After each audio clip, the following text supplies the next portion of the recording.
I started doing a lot of Texas history, mainly because this is where I'm from, East Texas, Southeast Texas. And I am also part of the Shankle family. So I had our story. That's really how everything got started. I knew our story. I knew that our story was our great-great-grandmother and great-great-grandfather came from Mississippi off 2 plantations and came to Texas. But how, when, and why, I didn't know. Before 1865, and the first time we are on a census is 1870, we have no record because we were property. So unless we're listed in a deed for something, or unless maybe there was you were old and you died and they were doing a mortality rate and they would give you a name then because, wow, you lived that long. And there would just be a first name. But that's been more difficult. It's just that there aren't any records. There are no specific records that you would go through. So you got to just take the clues you have and try to run with them. The person that owned us, his name was David Ford. Now that's all the information I had. I had David Ford from Mississippi. And I said, okay, let me get to be real close friends with David. So I'm looking on Mississippi, looking for David Ford in census listings, where he was, where he grew up. Found out he was from South Carolina originally, came to Mississippi, came to Marion, Mississippi to live with his father. And so luckily, as I'm going through Ancestry, which you can do Ancestry, you can do federal census, just so many others, I came across a letter that was written by his great-great-great-great-granddaughter. And she left it there, and I'm grateful to her for doing that, because I wondered how in the world my great-great-grandmother came with 3 babies. She was a slave with 3 babies. How did she get from Mississippi? I mean, you think of just traveling with your kids on the road in a car. How did she get from Mississippi to Texas, keep the kids healthy, everything strong, everything good?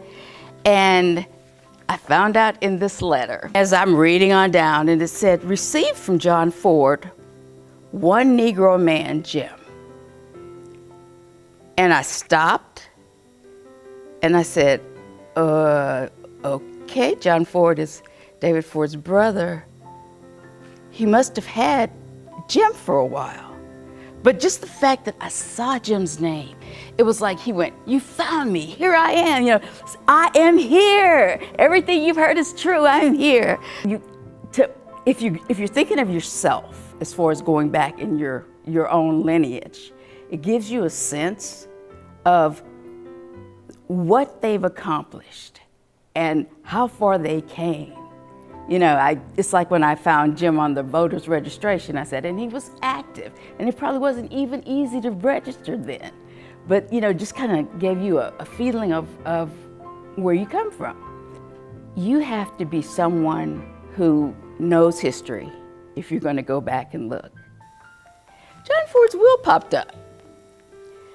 I am thrilled beyond belief. But, I said, let me just go on down and read. John Ford, feeble in body, but in my usual strength of mind, calling to the mind that man is mortal, must die, do make this last will and testament.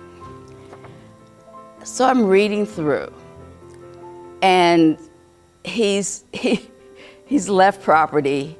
He's told other heirs that he would have left them some property, but they didn't do this, this, and this. So they were not going to get any property from him. But this is what they could have had if they hadn't upset him and made him mad. And I get down here, it says I confirm to legal heir Hugh and my daughter Anne. They got 7 cows, land, and 5 slaves. So I go further down, and on number 5, it says, I give my son, John Ford, one Negro man named Jim, and 7 cows, because they were all property, and 7 cows, and the increase would stay with him, and he wouldn't have to share it with anyone. And I was thinking, so this is like the slave that you gave your son. Jim must have really been something, because his name is just popping out everywhere. So when I saw Jim listed here, and I'm going to pass this around, it's under number 5 on the will, I just decided, I can't believe I found it. I kept getting this instant rush of, you found him. Like he'd been sitting there all that time wondering, is someone gonna look for me? Now I know everything that we've heard, every story I can prove it. There's no refuting anything or going off on another story or this is what happened and he was with John Ford. If you have a passion for what you're looking for, you'll stay there and work on it and work on it and work on it until you find it.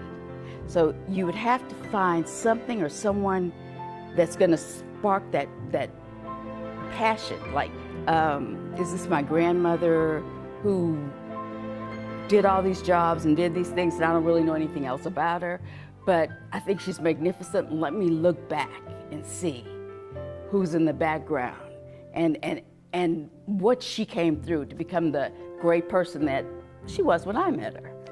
So you just really have to be someone who's patient and have a passion. If I was a teacher, I would not necessarily have students find their genealogy, because kids may live with some cousin, uncle. Other kids, well, why isn't your dad down here? I don't know where he is, so that puts the kids on the spot. So what was suggested was that they do a project, maybe with somebody local that's a big deal, the mayor, or someone in history that's founded this, that everyone knows of, or that has a statue for anyone in your area. Do a search on them and try to put a story together for them. And there will be differences in kids who like to do all that hunting and looking. You'll have some kids that, I just like music. Okay, he lived in 1940. What was the music then? What was going on? What was popular? What were the dances? So they can enter that part. There's so many different ways to go about it, but it gives them a chance to look and not be embarrassed about their own family situations. Now, if they chose to do their own family, that'd be fine, but I would do it optionally. I would say, give them a choice to do it with somebody that's local, that's known, and then you can get up and tell everybody about the statue of so-and-so. Let me tell you about him. He lived here and he was there and this is where he did, this is what he did. Children today don't do research the way we did it. We did it in the library sitting under 20, 30 books and just, flipping them back and forth. I'm finding out that they go online and they take that first thing, which is usually Wikipedia, and they write that as the answer, and they never check or compare or see if that's right. When you do your census or research work, going back in history, you've got to compare. You've got to make sure the dates are right, the people are doing the right thing, you've got the right person, all of that. And so it teaches them how to research something, so they're not sitting there going, I don't know how to go about this. I just had the Wikipedia line, So it's really good at getting them real interested in researching.